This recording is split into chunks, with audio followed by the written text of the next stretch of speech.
If you're currently living or investing in Toronto, you probably know that it's not all the same. Toronto has 140 neighborhoods, and they can vary a lot in terms of prices, accessibility, demographics, and upcoming developments. What's more is that the place you might want to live in might not necessarily make the best investments from a numbers standpoint. To prove this, I'll compare 3 investment neighborhoods in Toronto that vary in terms of price, rent, and appreciation potential. At the end of this video, I'll reveal the best investment out of these 3 neighborhoods. Before I move on, remember to subscribe to our channel and hit the notification bell so you don't miss other Toronto real estate investing videos like this one from our Elevate team. Let's get to know the 3 neighborhoods first. The first one is the Annex, which is to the west of the U of T downtown campus along Bloor. We're looking at south of DuPont, north of Bloor, sandwiched between Bathurst and Avenue Road. It's at the heart of downtown along the subway line and has a wide assortment of restaurants, cafes, and stores at its footsteps. The average detached property price in the Annex is $2.08 million right now in early 2021. We call this a mature neighborhood since property prices are higher than other less central neighborhoods in Toronto, and there's fewer up and coming developments because many of the buildings are protected by the Toronto Historical Board. On the rental front, there is a big tenant pool in the Annex because it's close to universities, and it's also a desirable place for many office workers who prefer living in a house as opposed to a condo downtown. The second neighborhood we're going to compare is the Junction on the west end of Toronto. It's between St. Clair West and Annette and Runnymede and Old Weston. This location is less central, but it's still close enough to downtown, and it's easily accessible by public transit. In the past 10 years, this area has attracted a lot of attention from condo developers and investors, and now this area attracts a good population of young professionals who are looking for less expensive rental options. The average detached property price in the Junction is around $1.36 million. The last neighborhood we're going to look at is on the east end, closer to Woodbine and Danforth.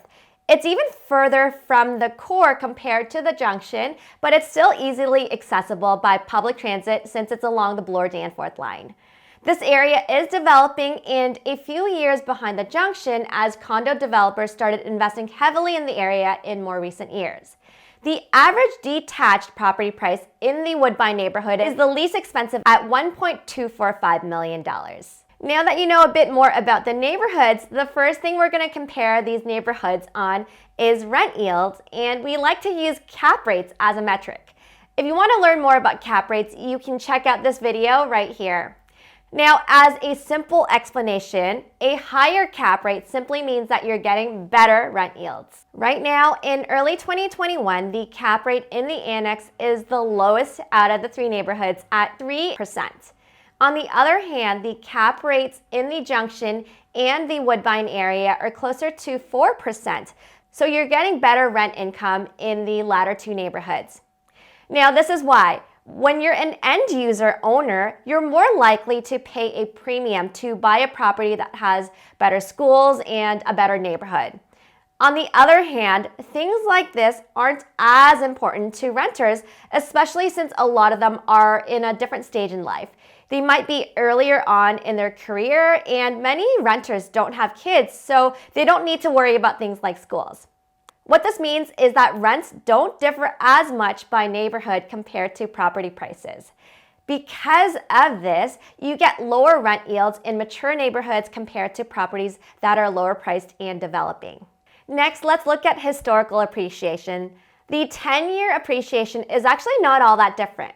According to listings.ca, the Annex had a 10-year appreciation of 134%, the Junction was at 135%, and the Woodbine area was the highest at 138%.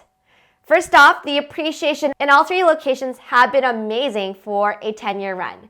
But as you can see, because the Woodbine area is closer to the beginning of the gentrification process, it's experienced the most growth, and that's why it's seen the most appreciation. The Junction is further down the gentrification process, and it's slowly maturing, which is why it's not growing as quickly as Woodbine. The annex is fully mature, which is why it has the lowest rate of appreciation out of the 3 neighborhoods. Let's take a deeper look at what drives potential gentrification. On the public side, it's driven mainly by transit plans. If you're willing to purchase properties very early on in the gentrification process with more uncertainty, then you'll see a big tick in property prices if plans actually come into effect. Right now, the more uncertain plans are things like the Smart Track, the Ontario Line, and the South Relief Line that cuts across the city, and areas like the Junction and the Woodbine area would be at the crossroads for these plans.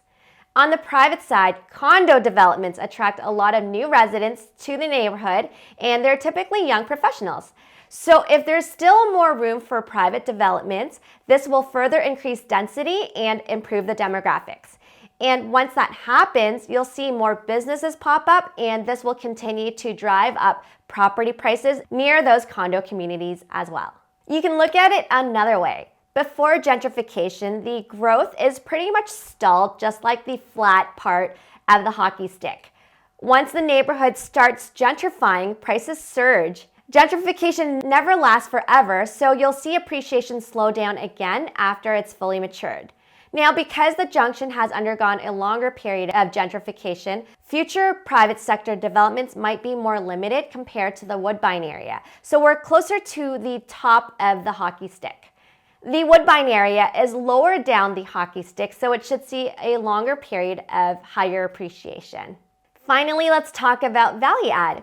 If you put a big reno of $100K into your property price might go up by $250K, and if that happens, you pocket $150K. Now, if you had a lower price property at $1 million, and assuming it's all cash, then your value add appreciation would give you a rate of return of 15%. Now, if you compare this with a $2 million property, your rate of return would be half at 7.5%. So from a value add potential standpoint, you can reap better value add ROI for lower priced properties, which means the value add potential is highest at the Woodbine area, followed by the Junction, and lastly, the annex. So if you tally all this up, you'd be able to see that out of these 3 neighborhoods, the Woodbine area has the potential for the highest returns based on rent yields, appreciation, and value add returns. In other words, developing areas have better expected returns compared to maturing or matured areas.